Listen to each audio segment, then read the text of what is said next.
Alors évidemment, il y a dans toutes les entreprises, on se rend compte que c'est étudié, c'est observé, que dès qu'il y a une prise de conscience sur les sujets d'égalité, en deuxième ligne, il y a le sujet évidemment de l'environnement. C'est-à-dire, les entreprises s'interrogent en disant « mais que devons-nous faire pour être présents dans 40 ans ?»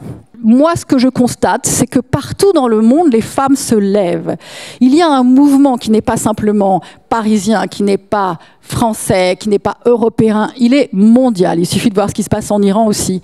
Eh bien, mon analyse, c'est que la matrice Terre est en danger et que les femmes se lèvent parce qu'elles savent qu'elles ont quelque chose à faire, sinon l'humanité probablement va péricliter. Aujourd'hui, il fait 27 degrés, on est le 13 octobre, c'est très agréable, mais c'est très dangereux ce qui se passe. Et donc, je vois bien qu'il y a ce mouvement très important et qui est dans l'idée de tout, quelque part, le recyclage, l'upcycling, etc. L'impact, c'est comment on sauve la Terre. Donc, la matrice est en danger et nous avons toutes un rôle à jouer. Et nous sommes en ça toutes rôle modèle. C'est important aussi que je dise ça.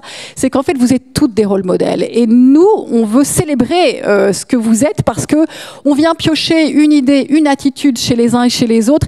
Mais les jeunes femmes manquent de rôle modèle puisqu'il n'y a pas de médias qui met en avant. Si on va vous parler de régime pendant le confinement, il faut bien faire la bouffe. Et puis après le confinement, il faut perdre les kilos qu'on a attrapés grâce au confinement, etc.